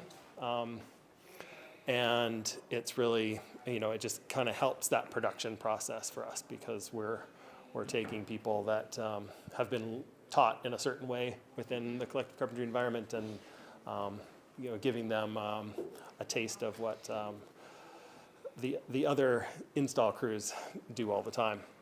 So we got here 3 weeks ago, and the very beginning of every install is just taking a survey of what we're arriving to. So what we call site installed parts. So whether that's a foundation or a floor or a slab, we just need to make sure that everything is built in the way that we expect it to be built. And I will say that this, even just in the broad sense, is a very well built foundation, and certainly given the complexity of it, is exceptionally well put together. We were very relieved to come up and see that everything was to size and everything was at the right level, and we were able to just kind of roll into our next phase of putting down mud sills, and right from there we're ready to set panels. You can see the challenge that we have here of a heavily wooded site. We can't bring a full 53-foot step deck trailer like we typically would in here and offload a bunch of panels, so we're bringing up like a 30-foot trailer of panels at a time, which is a lot more trips, but works out nicely in that we can just kind of like offload the panels that we need for the morning, put them up, bring another one up after lunch, put those panels up. We're not clogging up the site with a bunch of trucks and trailers and panels and things. And it's just it's kind of a different routine than we would typically do, where we're shipping panels to a much further location where we have to take a lot of panels at a time. In this case, we're just bringing up what we need for 6 hours. And then, from that point, we're just kind of like building our way up. So it's, it's like lower level floor, lower level walls, then we put the floor on, we do layout again, put the upper level walls in, and then put the roof on. So it's like, it's adult easy. Lego. It's the best. It's easy. No, They've figured it out already. It's easy once it's on site. Yeah, in a way, it really is. It should be that simple. We're working off of a drawing that that Yan has put together for us, and a lot of the time we're working off an iPad or even our phones, where we just kind of like, we can see the sequence. It's just like, all right, we need to put in this panel. It goes in after that panel. It's right down there. We sling it in. It goes in, and the shop crew knows once that goes in, there needs to be some tape that goes in to carry on air sealing, and then it needs a couple braces, and we can move on to the next one. It's like, it really is, it's not to diminish it too much, but it's kind of like that IKEA catalog where you're moving through the stages. In reality, there are definitely some, like on the fly thinking that we have to do in order to make things happen. But like Paul said, there is so much pre-planning that happens before we arrive here that there isn't too much creativity that needs to happen here. We're just kind of like moving through the sequence to get the parts together. Yeah. The creativity comes into play when it's like, why won't this panel fit? Yeah. Speaking of which, why is there a break between panels on a 2x4? Yeah, well, we can only ship stuff that's so big. Sorry? We can only ship stuff that's so I big. understand the panels have to be so big. Why couldn't the panels butt directly together? Yeah, it's a great question. Too much wood? Give it an insulation break? Or? What we do here is there's a sheathing overlap from each of these panels that extends into that opening. Gotcha. That's 1 3/4 on either side. And then there's a 1/4 inch tolerance between every panel. Because as we know, as people that put stuff together, stuff grows or stuff shrinks, it never shrinks. It's always going to grow. So we leave a 1/4 there just for the stuff that wraps in there. Gotcha. So that space ends up being 3 3/4, which is pretty nice for us to flop a 2x4 in there with a little bit of space. And then tape it. Tape it first. We tape it first because that's a critical air tightness. And then we put a 2x4 in there that connects panel to panel. So you can see these panel joints that happen occasionally. So that's just like a shippable size, and then structure and air sealing that gets carried panel to panel. Yeah. Similar thing happens on the roof. So you can sort of see like all the tape joints that run entirely up about every 8 feet. That is where a roof panel, the roof panels meet. And in that case, there is a sheathing overlap on one side and an underlap on the other side. So we can nail the adjacent panel sheathing into its neighbor and carry the two together structurally. And then that gets, again, taped for air sealing. Yeah. Meredith had mentioned how the prefab is kind of solving some of the labor shortage that the industry is experiencing. What careers do you see coming out of this? Is there more like project management, technical kind of stuff in the planning, or how is it going to shift the careers that are in construction? I think, yeah, it's a new ask. I think for a general contractor, when working with a company like Collective, definitely at our end, it's less labor intensive and more management.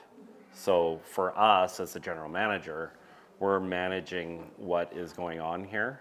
That includes the foundation, all the finishes.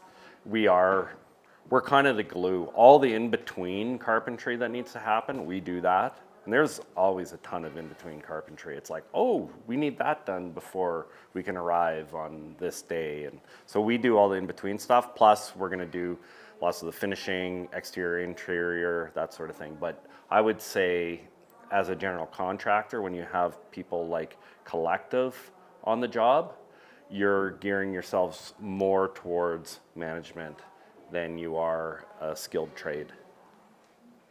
Yeah, and then for us in the collective side, we still really need experienced hands-on carpenters. You know, those people are going to work in the shop. I think we're all aware of the fact that we're not seeing as many people enter the trades, and in our shop environment, it can be a benefit to make that job easier to do. So, you know, we're not lifting a lot of heavy material all day, every day. You know, we're kind of like, we're set up in the shop in an ergonomic way. We're doing a lot of work with, you know, we're bringing material right to where we need it with the forklift rather than carrying it.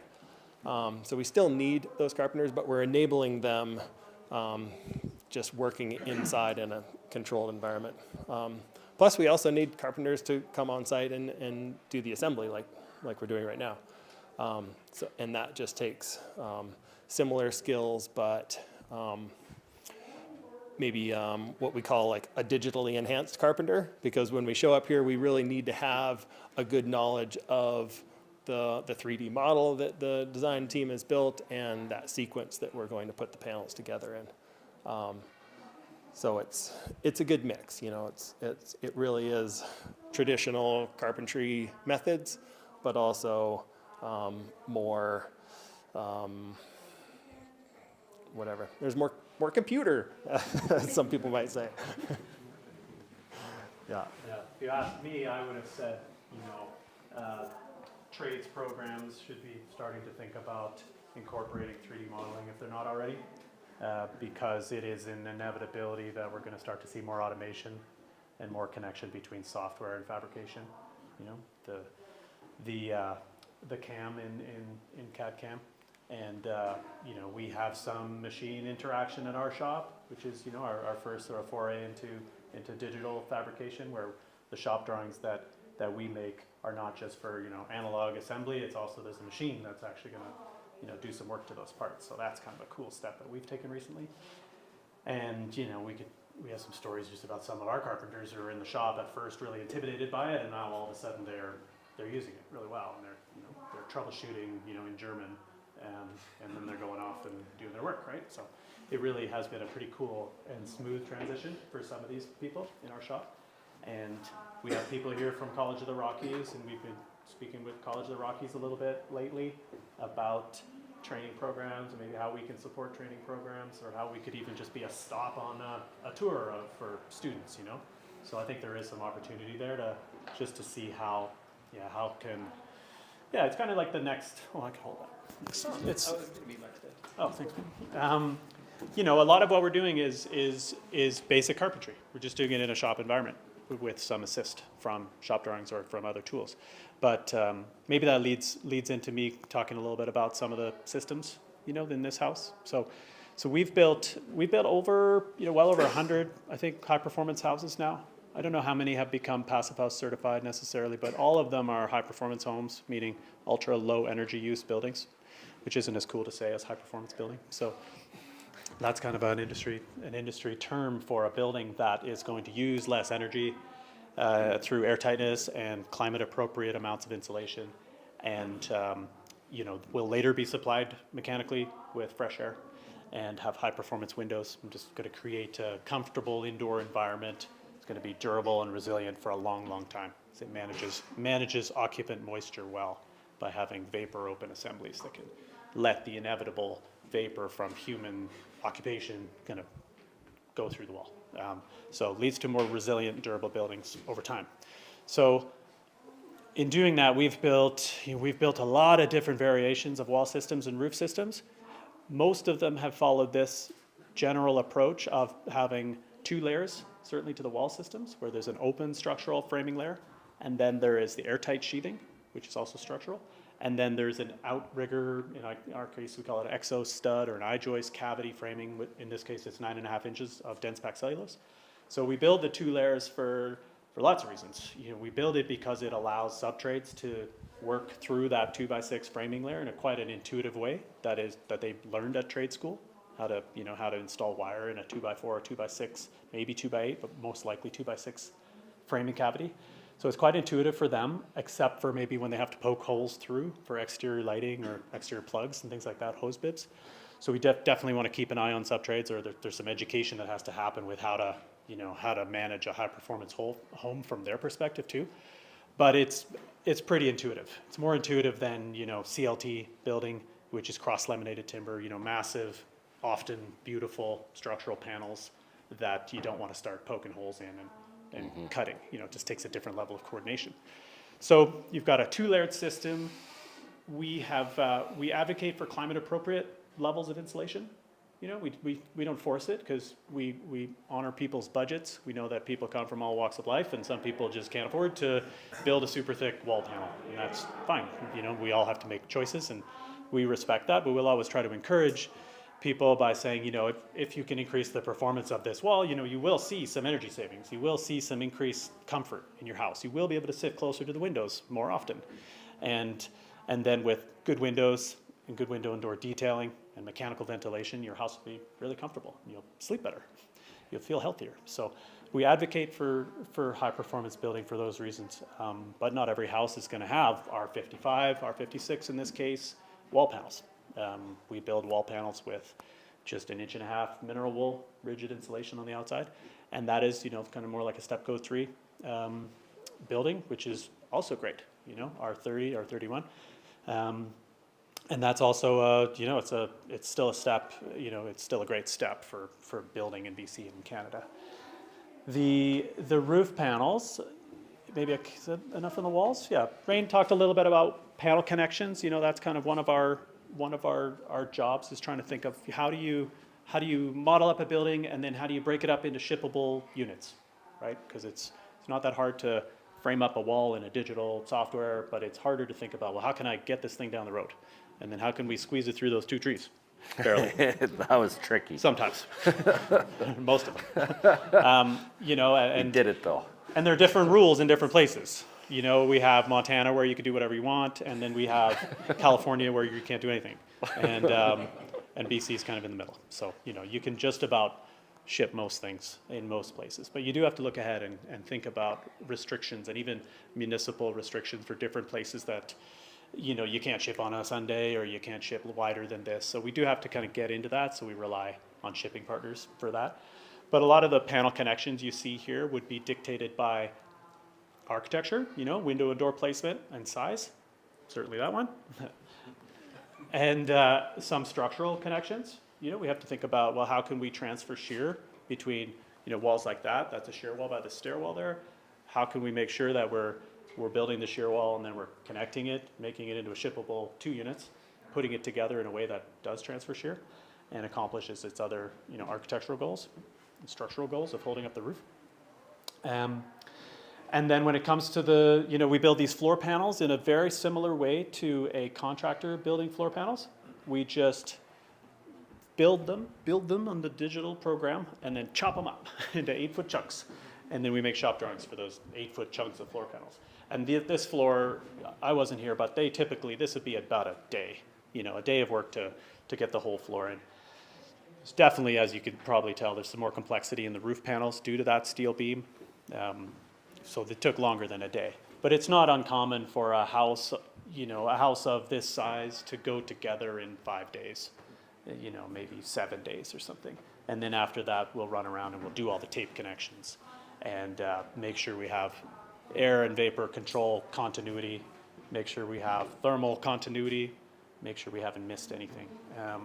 And then we have the WRB on the outside, the weather resistant barrier, which is going to be this, bulk water resistance, but also it's vapor open, so that occupant moisture does have a chance to go through that cellulose, go through that highly vapor open membrane, which will add to the resilience of the wall over time. And then we have the rain screen, which is basically 1x4 strapping on the outside. In some cases, we'll configure it for the different strapping orientations. In this case, vertical strapping or vertical siding, so horizontal rain screen. So vertical first, then horizontal, then the siding will go on. So that's kind of a custom configuration. But in general, no matter how custom a house might be, it's still quite formulaic. There's still stud framing walls, taken from just standard operating procedure. There's nothing all that exciting about stud framing and sheeting. We do things very similarly. It's after that, things get a little bit more interesting with some of the air sealing details, and then with some of the window and door detailing. Like in this case, you can see it's got, it's got the indent there. There's some caulking there. An outboard of that little step is cedar with peel and stick. So it really is ready for that window to go in and to be air sealed. I guess one of our primary goals is to just make people's lives easier, so we're hoping to make the siding crew's job pretty easy. There'll always be a few bits and bobs that need to go in and need to be filled in depending on what the exterior detailing is. But our goal is to make it so that it's intuitive and pretty easy, so they can just get going on that. Same thing with the roof. There's going to be some sheeting that goes on, some strapping on the roof. And I think Greg's already been here, the roofer, and taken a few measurements. He's going to come back and take some more, I hope. But, it's a pretty intuitive build-up that can be taken and worked pretty quickly. So, yeah, I don't know if there's anything I missed on build-ups. Yeah. With R56, how was this place heated? It's heated with air source heat pumps. Air source heat pumps? Yeah, so through an air, no gas. This home will be fully electric.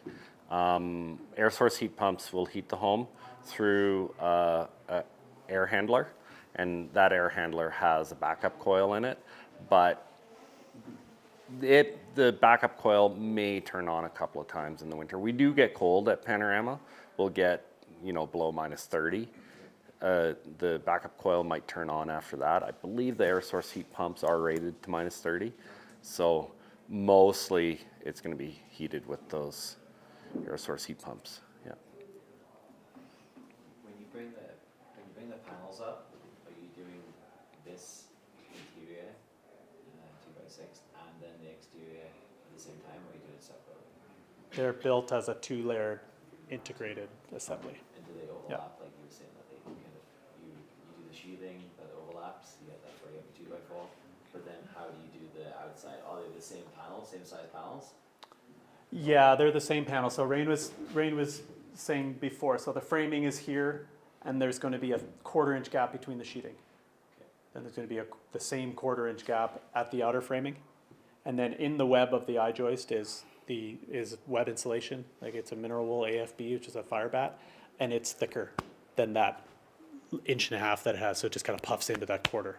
So then we tape that, and then we put that flat stud on, and that gets nailed in, usually to the sheathing spec. Usually, I mean more than the sheathing spec when in doubt, when in doubt, nail it out. But that's the typical structural framing connection, as well as overlapping top plates. So there'll be overlapping top plates. We primarily do only a single top plate in the shop, and then there's the final top plate that goes on site to get that, that full stud or 32-inch or 48-inch overlap required. In some cases, there will be no opportunity to do that, so there'll be some straps that go on. In this case, there are straps that go on from the beam across. Same thing there. There's still lots of structural parts that have to be added to this building. And it's not uncommon for us to optimistically, build the building quickly, get rid of the crane, then take off your hard hat and then get going on all those like miscellaneous structural connections, hoping the big one doesn't happen in that 5 days or 10 days that you're doing Yeah. that. Yeah, this building had to go together a lot more complicated, just the way we needed to come out of the ground. So for instance, Collective had to get this floor assembly on before we could start backfilling that ICF wall there for the garage, because there was a large hole behind that wall. It's like 10 or 12 feet of ICF wall there, so we can't just fill that. We couldn't get all the backfill done right off the bat. We couldn't just fill that. You run the risk of pushing that ICF wall into the basement, because we're running a big excavator through there to fill up back there. So they had to work with us as we backfilled to get structural components in place. So the crane's going, these guys are up here working away. We've got an excavator in the back there filling up backfill. So it was a really good coordinated effort, which is really hard to do when you're site building. Things don't happen as quickly. So, yeah. It's a little pretty unique smooth. for us to have a segmented install in that way. Mhm. I'd say most of our projects we're just waiting for a bulk of work to be done, and then we come and do our thing and take off. So it's a little bit unique, but it's not totally uncommon to say, well, we can install these parts and then have a crew working alongside us in a different way on the property. It's usually manageable. It's just, when you have a crane on site, you want to maximize the amount of effort that happens while that thing's on site. And there's also the risk of that anytime you've got cranes involved, there's also an elevated amount of risk. So you have to manage that. But yeah, it's a unique opportunity for us because we're local, right? So I think if this project was further away, it would have been a different type of coordination. It might have been just a two-part install where we kind of come and do this and then we go home for a couple weeks or 3 weeks, right? So, yes, can't think of too many other, maybe questions. Does anybody have any questions, other questions? Where's the air seal? Is it on the other side of that plywood? Yeah, so we'll show that in the shop where we have panels. We have some panels in various levels of construction at the shop. But yeah, the framing of this will happen as if you're looking from the outside in. So framing, sheeting, and then all the sheeting gets taped. And then the buildup of the I-joists. But at the connection, the sheathing is accessible. So we put the panels together, tape it, then put that connector piece in, and then nail it. Yeah. And the plywood is the airtight layer. Yeah, yeah. And in the corners, we use EPDM gaskets. So the gaskets are lined up with the sheathing. The sheathing is made airtight to its nearest stud, as well as to the bottom plates. So we're always trying to think about, like, if we blow it on that gasket connection, I mean, sometimes, a panel could fly down in an odd way and it might scrape it apart a bit, then you always have a secondary way of sealing it, which you could do frame to framing then, and that'll be fine. We hope that the gasket doesn't get compromised when you slide panels down, but we're always trying to think about, like, what could happen if we don't get that right, and then have a backup plan, right? I haven't seen the I-joists, being used for the overhangs, and I was just curious about, like, thermal bridging from the I-joists themselves. Like, are the overhangs going to get insulated, or? Yeah, there is in some places extra mineral wool that put in between all those cavities. Yeah. But the I-joists themselves, like. Top and bottom chord technically is a bit of a bridge. Yeah. But from outside to inside, how thick is this wall? 15 inches. So wood is 1 R per inch. So you still have, say, R15 top and bottom chord in those narrow stretches. And I think. I haven't seen it done that way before. So Yeah, yeah. Have we never done that with you? Yeah, we always do like an an overframe. Like this. Layer that then becomes the overhangs Yeah. or whatever. Yeah. But how are you going to finish that fascia? I'm just curious. The fascia out there? Yeah, it's like. I haven't looked at the fascia. He doesn't want to think about that yet. Well, you're asking me difficult questions. Oh yeah, it's a step down fascia. Yeah. I believe the upper one is metal, and then there's actually a lower soffit. A whole nother box goes in there against the house, and that lower one is cedar. So we go metal, soffit, box down with cedar, and then more soffit. Yeah, where did you find her? Unbelievable. We're going to wrap up in 2 minutes Okay. and then have 10 more minutes to just kind of walk around and chat, and Okay. then we're going to go back down to Invermere. Okay. I'll maybe address Rusa. Rusa's question is a really good one, because we do a lot of buildings where we will have a platform framed roof, but that sits inset of the 2 layers, inset of the outer layers. So it'll be platform framed on the framing, and then we'll have the outer insulated wall part project up to the top of the insulated roof, because that does create a tidier, thermal box, right? And then above that roof, we would build a venting roof. So that would be, we call it overframed roofs, or we'll call it exo roof, and that would be serving the purpose of being the architectural roof as well. It creates the overhangs, creates that thickness, desired thickness, or mandated thickness often, depending on what the overhangs are. but it's also providing venting. So any of that occupant moisture that does find its way through, because it does, of course, find its way through, can also exit through either a vapor open membrane on the top, or in this case, it's dense glass, which is highly vapor open. It exits, I mean, we're not talking about droplets of water, we're just talking about water vapor. And then it exits through that sloping roof and out the soffit. So most typically for the buildings that we've worked on together, you would have that 2-layered roof as well.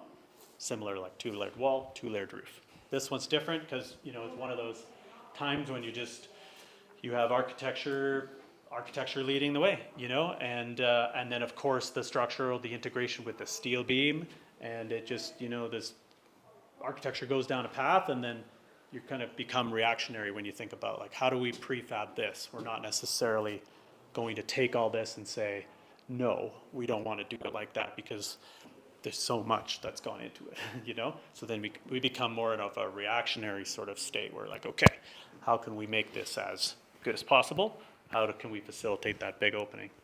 And how can we make it? We did try and put a wood beam in there. Yeah. We tried really hard. No posts. Thanks for the tough questions. Yeah.